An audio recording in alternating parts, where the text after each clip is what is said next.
Mark எழுதின சுவிசேஷம் 7ஆம் அதிகாரத்தில் 24 முதல் 26 வரை. நேற்றைய தினத்துல இதோடைய மிக முக்கியமான இன்னொரு விஷயத்தை பார்த்தோம். அதாவது எப்பத்தா அப்படிங்கறத பத்தி பார்த்தோம். இயேசு அந்த அற்புதத்தை செய்யறதுக்கு முன்னாடி நடந்ததான ஒரு சம்பவம்.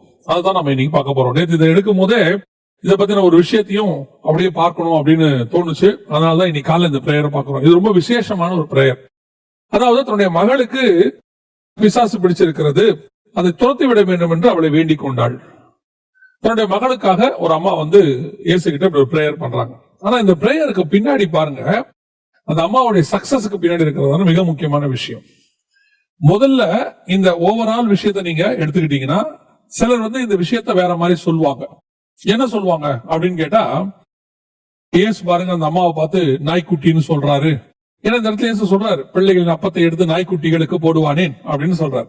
உடனே அந்த அம்மா சொல்லுது, மேஜிலிருந்து துணிக்கையாவது சாப்பிடுமே அப்படின்னு சொல்றாரு. அதுக்கு முன்னாடி சொல்றாரு, காணாமல் போன இஸ்ரவேலுக்கே அல்லாம நான் வேற யாருக்கும் வரவில்லை அப்படின்னு சொல்றாரு. அப்ப இப்படி இருக்கும்போது இயேசு கிறிஸ்துவ பத்தி அவங்க நிறைய விஷயங்கள்லாம் சொல்லுவாங்க. இயேசு பாருங்க எவ்வளவு கோபமா பேசுறாரு, விரட்டி விடுறாரு இப்படிலாம் சொல்லுவாங்க. நான் ஏற்கனவே சொல்லியிருக்கேன் இல்லையா, நம்ம ஆண்டவரை பத்தி நமக்கு தான் தெரியும். இன்னும் சொல்ல போனா நமக்கு தான் அந்த வெளிப்பாடு இருக்கும். இப்போ இதுல உள்ள ஒரு விஷயத்தை நம்ம பார்க்க போறோம். இந்த அம்மா யாரு அப்படின்னு பாத்தீங்கன்னு சொன்னா, கானானிய ஸ்திரீ. இந்த அம்மாவை குறித்து இன்னொரு இடத்துல இருக்குது, கானானிய ஸ்திரீ. இந்த கானானிய ஸ்திரீ இயேசு கிட்ட என்ன கேட்கறாங்கன்னு சொன்னா, தன்னுடைய மகளுக்கு பிசாசு பிடிச்சிருக்கு, விடுதலை அடைய வேண்டும்னு கேட்கறாங்க.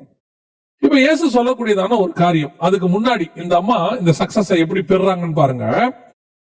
இயேசு ஒரு வீட்டுக்குள் பிரவேசித்து ஒருவரும் அதை அறியாதிருக்க விரும்பினார், அவரால் மறைவாய் இருக்க கூடாமல் போயிற்று அப்படின்னு இருக்கு. அதாவது இயேசு என்ன பண்றாருன்னா, சில காரணங்களுக்காக வெளியரங்கமா இல்லாம அவர் கொஞ்சம் தனித்திருக்கும்படி ஒரு வீட்டுக்குள்ள போய் மறைவாய் இருக்கிறார். இந்த அம்மா அந்த வீட்டை தேடி கண்டுபிடிச்சு போகுது ஆசீர்வாதத்தை வாங்கறதுக்கு. அங்க போய் தான் அந்த ஜெபம் நடக்குது. அப்ப இதை பார்க்கும் பொழுது எனக்கு ரொம்ப ஆச்சரியம் என்னன்னா, இயேசு கிறிஸ்துவே மறைவாய் இருக்கையும் கூடாமல் போயிற்று. ஒரு சர்வ வல்லமையுள்ள தேவன். இப்ப நீங்க பாருங்க, ஒரு இடத்துல அவரை கொலை பண்ண வராங்க. அப்படி வரும்போது அவர்கள் நடுவில் அவர் மறைந்து போனாருன்னு இருக்கு. அவர் நினைச்சாருன்னா அந்த இடத்துல மறைஞ்சு அப்படி போயிடலாம்னு வச்சுக்கோங்களேன். அப்படி இருக்கும்போது இந்த இடத்த பாத்தீங்கன்னா வசனம் சொல்லுது, அவர் மறைவாய் இருக்க கூடாமல் போயிற்று. அப்படின்னா என்ன அர்த்தம் அப்படின்னு கேட்டீங்கன்னா, அந்த அம்மா கண்டுபிடிக்கணும், அந்த இடத்துக்கு வரணும். இது பரலோகத்தினுடைய திட்டம். இதுக்கு பின்னாடி ஒரு ஹெவன்லி பிளான் இருக்கு. இப்ப நம்ம கொஞ்சம் விளக்கமா சொல்றேன். இந்த கானானிய ஸ்திரீ யாரு, கானானியர்கள் யார் அப்படின்னு கேட்டீங்கன்னு சொன்னா, நம்ம எல்லாருக்கும் தெரியும், இஸ்ரவேலர்கள் கானான் தேசத்தை கர்த்தர் கொடுத்தார். அதுக்கு முன்னாடி இந்த கானானியர்கள் யார் அப்படின்னு கேட்டா, நோவாவுடைய 3 பசங்க, சேம் காம் யாபேத். அந்த சேம் காம் யாபேத்துல காமுடைய பையன் தான் கானான். இப்போ நோவா நிர்வாணமா விரித்திருந்தார், அத காம் தான் பார்த்தாரு. பார்த்துட்டு போய் சேம் யாபேத்து கிட்ட அனௌன்ஸ் பண்ணார். அப்ப என்ன பண்றாங்க அப்படின்னு கேட்டீங்கன்னு சொன்னா, நோவா தன்னுடைய திராட்சரச விரித்திருந்து எழுந்து அவர் என்ன பண்றாரு, கானான் சபிக்கப்பட்டவன் சொல்றாரு. பார்த்தது காம் பையன், ஆனா சபிச்சது யாரு, பேரனை. தன் பையனுடைய பையனை பேரனை சபிக்கிறாரு. இதுல கானான் என்ன மிஸ்டேக் பண்ணா அப்படின்னு கேட்டீங்கன்னா, அந்த இடத்துல அந்த சம்பவத்துல கானானுடைய பிரச்சனை ஒண்ணுமே கிடையாது. கானானை பொறுத்த வரைக்கும் இந்த விஷயத்துல சம்பந்தம் இல்லாதவன். அப்பா தப்பு பண்ணாரு. அப்பாவை ஏன் நோவா சபிக்கல அப்படின்னா, அதுக்கு வேறொரு ரீசன் இருக்கு. ஆண்டவர் காம் அதுக்கு முன்னாடி ஆசீர்வதிச்சிட்டார். ஆதியாகமத்தின் புத்தகத்துல சேம் காம் யாபேத்து ஆண்டவர் 3 பேருமே ஆசீர்வதிச்சிட்டார். நோவாவையும் அவன் குமாரரையும் ஆசீர்வதித்து அப்படின்னு இருக்கு. சோ கர்த்தர் ஆசீர்வதிச்ச ஒருத்தனை மனுஷன் சபிச்சானா அந்த சாபம் நிக்காது. இது நல்லா யாருக்கு தெரியுது, நோவாவுக்கு தெரியுது. அதனாலதான் நோவா என்ன பண்றாரு, போட்டு கானான சபிக்கிறார். அடுத்த ஜெனரேஷனை சபிச்சார். இந்த ஜெனரேஷன் தப்பிச்சுக்கிட்டோம், ஆனா உன்னுடைய அடுத்த ஜெனரேஷன் போச்சுன்னு சொல்றாரு. இப்ப என்ன ஆகுது அப்படின்னு கேட்டீங்கன்னா, கானான் எந்த தப்பும் செய்யாதவன். அதுக்கப்புறம் கானான் தப்பு செஞ்சாரு, அதுக்கப்புறம் அவருடைய சந்ததியார் மோசமான சந்ததியார், அதை விட்டு அது அப்படியே இருக்கட்டும். ஆனால் இந்த சாபம், நோவா கொடுத்த சாபம் கானானுக்கு எப்படி வந்தது, தன் தகப்பன் மூலமாக வந்தது. இப்ப இந்த அம்மாவுடைய சந்ததி பிசாசு பிடிச்சிருச்சு. இந்த அம்மா நிக்குது. இந்த அம்மா இப்ப யாரு, தகப்பனுடைய சாபத்தை சுமந்து கொண்டு நிற்கக்கூடிய ஒரு சந்ததி. இப்ப இங்க நிக்கிற இவர் யாரு, பிள்ளைகளின் பாவத்தை சுமக்க வந்த தகப்பன். இந்த விஷயம் தான் ரொம்ப முக்கியமான விஷயம். தகப்பனுடைய சாபத்தை சுமந்து கொண்டு வந்திருக்கிற ஒரு மகள் பிள்ளைகளுடைய பாவத்தை சுமக்க வந்ததான ஒரு தகப்பன் அவரை மீட் பண்றான். இப்ப எதுக்கு வந்திருக்கா, ஏன் பிள்ளைகளை கொஞ்சம் மீட்டு கொடுங்க அப்படின்னு கேட்கிறான். இப்போ நியாயமா இயேசு அந்த இடத்துல என்ன சொல்றாரு? காணாமல் போன இஸ்ரவேலுக்கு எல்லாமே யாருக்கு வரலன்னா இவர் நேரம் போயிருக்கணும் தானே. இப்ப அந்த அம்மாக்கு அந்த ஸ்பிரிச்சுவல் தாட் அங்க ஒர்க் அவுட் ஆகுது பாருங்க. ஆவியானவர் பேச வைக்கிறாரு பாருங்க. இப்ப அந்த அம்மா சொல்லுது, பிள்ளைகள் அப்பத்தை எடுத்து நாய்க்குட்டிகளுக்கு போடுவாரேன்னு மேஜில இருந்து துணிக்கை எனக்கு கொடுத்துருங்கன்னு சொல்லுது. இஸ்ரவேல் நீங்க மேஜில இருக்கிற அப்பத்தை நீங்க அவனுக்கு கொடுத்துருங்க, நானே அப்பம் ஜீவ அப்பம் அவனுக்கு கொடுத்துருங்க. அவன் வேணான்னு எதையாவது மேஜில இருந்து கீழே விழும் இல்லையா, துணிக்கை விழும் இல்ல. அதனால இயேசு எப்பவுமே சொல்லுவார், துணிக்கைகளை எடுங்க எடுங்க பாரு. இப்ப அதை எங்கிட்ட கொடுங்க அப்படின்னு அந்த அம்மா கேக்குது. ஆண்டவர் சொல்றாரு, நீ சொன்ன அந்த வார்த்தை நிமித்தம் போகலாம். இன்னொரு இடத்துல இதே சம்பவத்தை இன்னொரு காஸ்பல்ல உன் விசுவாசம் பெரியதுங்கிறார். இப்போ இதுதான் அந்த இடத்துல ஒரு கான்வர்சேஷன். அதுக்கு பின்னாடி இருக்கிற விஷயம் உங்களுக்கு பேக்ரவுண்ட் நான் உங்களுக்கு சொல்றேன். கானானியர்கள் புறஜாதியாருக்கு அடையாளம், நமக்கு அங்கதான் ஆசீர்வாதம் வருது. அந்த இடத்துல அந்த ஆசீர்வாதம் நம்ம கிட்ட வருது. இப்போ இந்த ஆசீர்வாதத்தை பெறுவதற்கு அந்த அம்மா செய்த முதலாவது, இயேசு ஒரு வீட்டுக்குள் மறைவாய் இருந்தார். அதோட அர்த்தம் என்ன? புறஜாதியாருக்கு தேவன் மறைவாய் இருக்கிறார். எப்போ சிலுவை வர வரைக்கும் அவர் மறைவாய் தான் இருந்தார். சிலுவைக்கு வரத்துக்கு முன்னாடி இப்ப நமக்கு அவர் வெளியரங்கமாயிருக்கிறார். இப்ப ஆண்டவர் சொல்றாரு, நான் தேடாதவர்களாலே கண்டறியப்பட்டேன், ரோமர். இப்ப நமக்கு அதுக்கு முன்னாடி, சிலுவை வரதுக்கு முன்னாடி புறஜாதியாருக்கு அவர் மறைவாய் இருந்தார். அவர் அந்த மறைவாய் இருந்தவரை அவள் தேடி கண்டுபிடித்தார். முதலாவது ஃபர்ஸ்ட். இரண்டாவது, அவள் வாங்கினது தனக்கு உரியதை அல்ல, தனக்கு இல்லாத ஆசீர்வாதத்தை அவளுடைய ஜெபம் பெற வைத்தது. அதான் ரொம்ப பிளஸ் பாயிண்ட். நமக்கு கிடைக்காத ஆசீர்வாதத்தை நம்மளால பெற்றுக்கொள்ள முடியுமா அப்படின்னு கேட்டீங்கன்னா, அவர்கள் அதை இழந்தால் நாம் அதை பெற்றுக்கொள்ள முடியும். அவர்கள் தகுதி இல்லாதவர்களை போனால் நாம் போய் ஜெபிக்கும் போது அது நமக்கு கிடைக்கிறதுக்கு வாய்ப்பு இருக்கிறது. பாருங்க, ஏசாவுடைய ஆசீர்வாதம் யாக்கோபுக்கு கிடைத்தது. யூதாசினுடையதான அப்போஸ்தலர் பட்டம் வேறொருத்தருக்கு கிடைத்தது. ஆண்டவர் அழைச்சது அவரை தான். ஆனா அவர் தகுதி இல்லாமல் போகும்போது அதை இன்னொருத்தருக்கு கொடுப்பதற்கு அவர் வல்லமை உள்ளவராய் இருக்கிறார். ஆனால் அதை பெறுவதற்கு நீங்கள் தயாராக இருக்கணும். அதுதான் உங்க ஜெபம். பல நாட்களா ஆண்டவர் உங்களுக்கு அந்த ஆசீர்வாத நியமிகள் இருக்கட்டுமே, ஆனா நீங்க அதை வாஞ்சித்து கேட்டீங்கன்னா, அவர்களை தகுதி இல்லாமல் போனால் கர்த்தர் அதை உங்களுக்கு தருவதற்கு வல்லமை உள்ளவராய் இருக்கிறார். இஸ்ரவேலின் ராஜ்யபாரம் சவுலுக்குரியதுதான். ஆனால் அவன் தகுதி இல்லாதவனை போன போது அந்த ராஜ்யபாரம் தாவீதுக்கு கிடைத்தது. அதே தான் நான் உங்களுக்கு சொல்றேன். இந்த காலை வேளையில நம்ம எல்லாராலும் புறக்கணிக்கப்பட்டிருப்போம், எல்லாராலும் ஒதுக்கப்பட்டிருப்போம், நமக்கு எதுவுமே இல்லாத ஒரு சூழ்நிலையாக இருக்கும். இது உனக்கு இல்லைன்னே சொல்லி இருப்பாங்க. ஆனா ஆண்டவர் சொல்றாரு, அதை நான் உனக்கு தருவதற்கு வல்லமையுள்ளவராக இருக்கிறேன். விசுவாசம் பெரியது. அவ தேடி கண்டுபிடிச்சா பாருங்க அந்த ஆசீர்வாதத்தை. இந்த காலை வேளையில நாம தேடி கண்டுபிடிப்போம். நமக்குரியது ஆண்டவர் எவ்வளவு மறைவாய் இருந்தாலும் அதை வெளியரங்கமாக்குவதற்கு கர்த்தர் வல்லமையுள்ளவராகவே இருக்கிறார். நம்ம சில விஷயங்களை நம்ம கொஞ்சம் கஷ்டப்பட்டு பெறணும்னு ஆண்டவர் விரும்புறார். அப்பதான் அதோட வேல்யூ நமக்கு தெரியும். பாருங்களேன், எந்த ஒரு விஷயமும் ஈஸியா கிடைச்சிட்டு அந்த வேல்யூ நமக்கு தெரியாது. பாருங்க, சில கடினமான பாதைகளை கர்த்தர் அனுமதிக்கிறார். இப்ப இயேசு அவளை சாதாரணமா அந்த வீட்டுக்குள்ள பாத்துக்க முடியும்னு நினைக்கிறீங்களா? எகிப்தில இருந்து ஒரு சில கிரேக்க வாலிபர்கள் இயேசுவை பார்க்க வராங்க. முதல்ல அவங்க யாரை போய் பாக்குறாங்க தெரியுமா? அந்திரேயாவை பாக்குறாங்க. அந்திரேயா போய் யோவான் கிட்ட சொல்றாரு, யோவான் போய் இயேசு கிட்ட சொல்றாரு. இதான் அன்னைக்கு இருந்த புரோட்டோகால். காரணம் சில சிச்சுவேஷன்ஸ்னால அப்படி இயேசு மறைஞ்சிருந்தார். ஆனா இங்க எதுவுமே இல்ல, அவர் மறைந்திருந்தார். அவள் தேடி கண்டுபிடித்தாள். அதான் சபை, அதான் புதிய ஏற்பாட்டு சபை. உங்களால என்னாலும் அப்படி கண்டுபிடிக்க முடியும். இந்த வேதத்தினுடைய பொக்கிஷங்களை தேடி கண்டுபிடிங்க, ஆராய்ந்து பாருங்க. இது யாருக்கு கொடுத்தது, எப்படி கொடுத்ததெல்லாம் கிடையாது. இது நமக்கு கொடுத்தது. அந்த அந்த எதிர்பார்ப்போடு கூட, அந்த வாஞ்சையோடு கூட நீங்க தேடினீங்கன்னா, எத்தனையோ பேர் நான் கேட்டிருக்கிறேன், சொல்லுவாங்க, எனக்கு எழுத படிக்க கூட தெரியாதுங்க, ஆனா கர்த்தர் எனக்கு பைபிள் படிக்க சொல்லி கொடுத்தாரு. நான் படிச்சதே பைபிள தான்.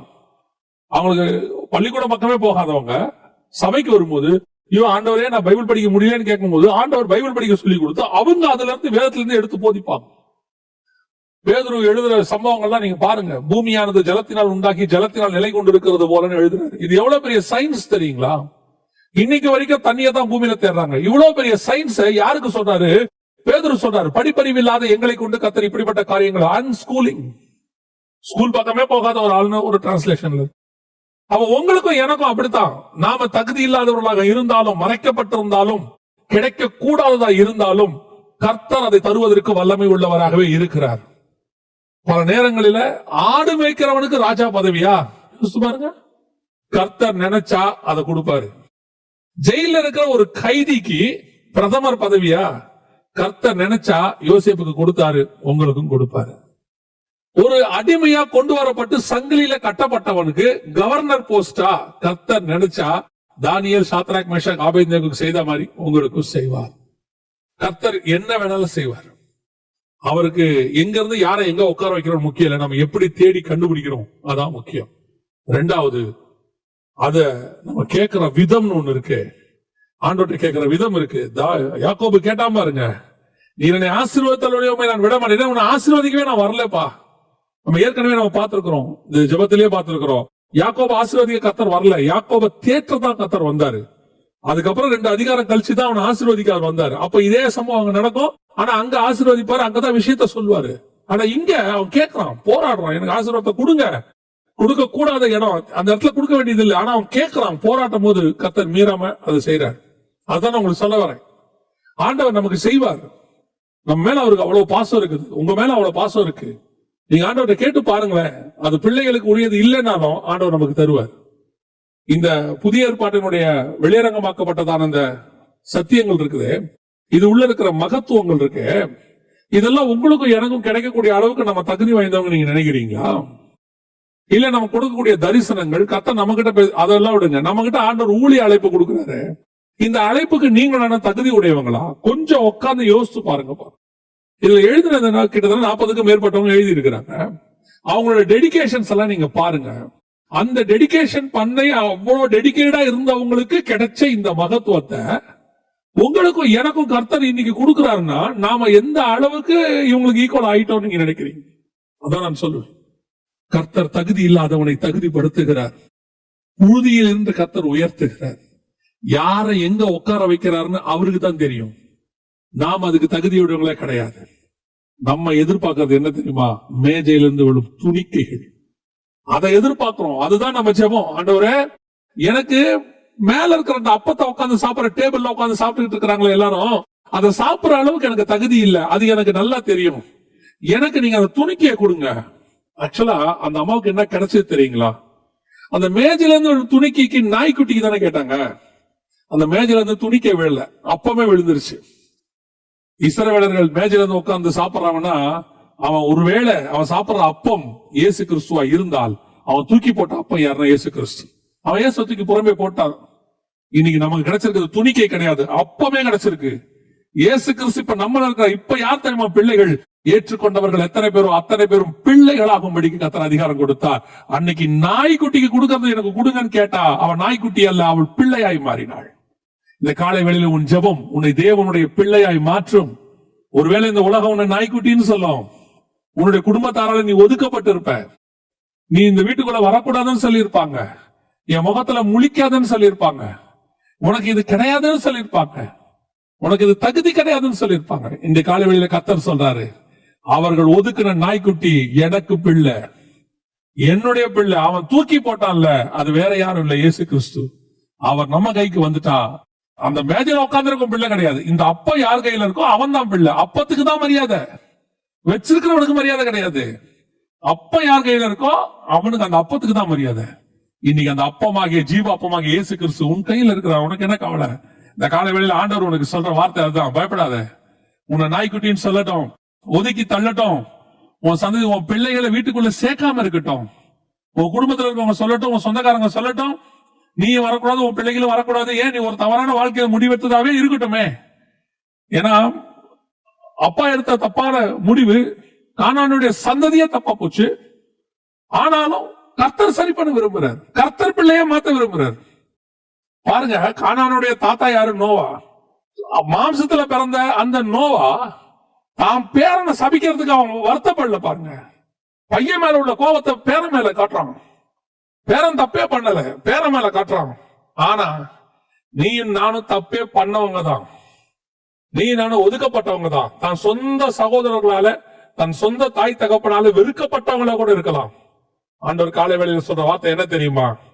நான் உன்னை நேசிக்கிறேன், நீ என் பிள்ளை, உனக்காக நான் பிற்கப்பட்டேன், உனக்காக நான் அடிக்கப்பட்டேன். தைரியமா இந்த காலை வேளையில உன்னை யாரும் எதுவும் செய்ய முடியாது. உன்னை யார் ஒதுக்கட்டும், ஒதுக்குனவங்களே உன்னை தேடி வர காலம் ஒண்ணு வரும். அவங்களே உன்னை தேடி வந்து நீ என்னுடைய வா, எங்க வீட்டுக்கு வா, எனக்கு ஜெபம் பண்ணுன்னு சொல்ற காலம் ஒண்ணு வரும். என் வீட்டுல காலை வைக்காதன்னு சொன்னவங்க என் வீட்டுக்கு வா ஜெபம் பண்ணுன்னு சொல்ற காலம் ஒண்ணு வரும். அது கர்த்தர் உன்னை கொண்டு செய்ய போகிற மிகப்பெரிய காரியம். இத சாட்சியா சொல்றேன். நீ இதை ஒருவேளை தீர்க்க தரிசனமா வச்சுக்கிட்டாலும் சரி, கர்த்தர் உன்னை அந்த வார்த்தையை அப்படியே கனப்படுத்துவார். உனக்கும் எனக்கும் அற்புதமான காரியத்தை கர்த்தர் செய்ய போகிறார். நாம இன்னைக்கு காலை வேளையில இந்த கானான ஸ்திரியை போல நாம் ஆண்டவரை நோக்கி பார்க்க போகிறோம். அடைக்கப்பட்ட வாசல்கள் திறக்கப்பட போகிறது. மறைவாய் இருக்கிற தேவன் வெளியரங்கமாய் மாற போகிறார். நீ கீழானவைகள் மேலானவைகளே தேடும். ஒருவேளை ஆண்டவர் உனக்கு அற்புதமான வெளிப்பாடுகளை கொடுக்க கூடும். படிச்சவங்களுக்கு, பெரிய பெரிய ஆட்களுக்கு, பெரிய ஞானிகளுக்கு மறைக்கப்பட்டதை கர்த்தர் பேதைகளுக்கு வெளிப்படுத்த வல்லமை உள்ளவர். எந்த காரியத்துல இந்த உலகம் உன்னை சம்பாத்தியத்திலேயோ, பணத்திலேயோ, ஆஸ்தியிலேயோ அல்லது அழகுலையோ எதை வச்சு உன்னை கேவலப்படுத்தி இருக்கலாம். ஆனா இயேசுவை வச்சு உன்னை உயர்த்த போறார். அந்த அப்பா உன்னை உயர்த்த போது அதை வச்சு உன்னை உயர்த்த போறார். நம்முடைய உயர்வுக்கு இயேசு மட்டுமே காரணமா இருக்க போகிறார். அவங்க வேணா எதை வேணா கம்பேர் பண்ணலாம். ஆனா உங்ககிட்ட இயேசு இருந்துட்டாருன்னா போதும். ஒதுக்கப்பட்ட நீ, தள்ளப்பட்ட சந்ததி தேவனுக்கு முன்பாக உயர்த்தப்பட போகிறார். தேவன் உன்னை உயர்த்த போகிறார். எல்லார் கண்களுக்கு முன்பாக தேவன் உன்னை உயர்த்த போகிறார். ஜெபம். நல்ல தகப்பனே, சர்வ வல்லமை உள்ள எங்கள் ஆண்டவரே, அப்பா, நாங்கள் எல்லாரும் தகுதி இல்லாதவர்கள் ஆண்டவரே. நாங்கள் ஒதுக்கப்பட்டதான ஒரு சந்ததி, மனுஷனால் நிராகரிக்கப்பட்டவர்கள் ஆண்டவரே. எங்களை வேண்டாம் என்று சொன்னார்கள். எங்க முகத்துல முழிக்க வேணாம்னு சொன்னாங்க. நாங்க துணிக்கைக்கு காத்திருந்த காலம் இருக்கிறது ஆண்டவரே. யாராவது அன்பா பேசுவாங்களான்னு எதிர்பார்த்து இருக்கிற காலம் இருந்துச்சு ஆண்டவரே. ஆனா எங்களுக்கு அப்பத்தையே நீங்க கொடுத்துட்டீங்க ஆண்டவரே. அப்பத்தையே எங்க கையில கொடுத்துட்டீங்க. நீங்களே வந்துட்டீங்கப்பா ஆண்டவரே. இனி மனுஷனுடைய நேசத்தை பார்க்கலாம், மேலான நேசம் எங்க கையில கிடைச்சிருச்சு. மனுஷனுடைய ஞானத்தை பார்க்கலாம், மேலான ஞானம் எங்களுக்கு கிடைச்சிருச்சு. மனுஷனுடைய அரவணைப்பை பார்க்கலாம், மேலான அரவணைப்பு எங்களுக்கு கிடைச்சிருச்சு. இனி நாங்கள் தேடி போகிறது இல்லை. அந்த அப்பம் எங்க கையில் இருக்கிறதுனால இனி எல்லாரும் அந்த அப்பத்துக்காக எங்களை தேடி வர போறாங்க. நாங்க விசுவாசிக்கிறோம்ப்பா. நீங்க எங்க கூட இருந்துட்டீங்கன்னா போதும். கர்த்தரை இவ்வளவு சமயமாய் பெற்ற வேற ஜாதி எதுன்னு இருக்கேப்பா. நீங்க கூட இருக்கிறதுக்காக ஸ்தோத்திரம் ஆண்டவரே. ஒவ்வொரு நாளும் இந்த அப்பத்தை மாத்திரம் இஸ்ரவேலர்கள் இழந்தா மாதிரி நாங்க இழந்துடவே கூடாது ஆண்டவரே.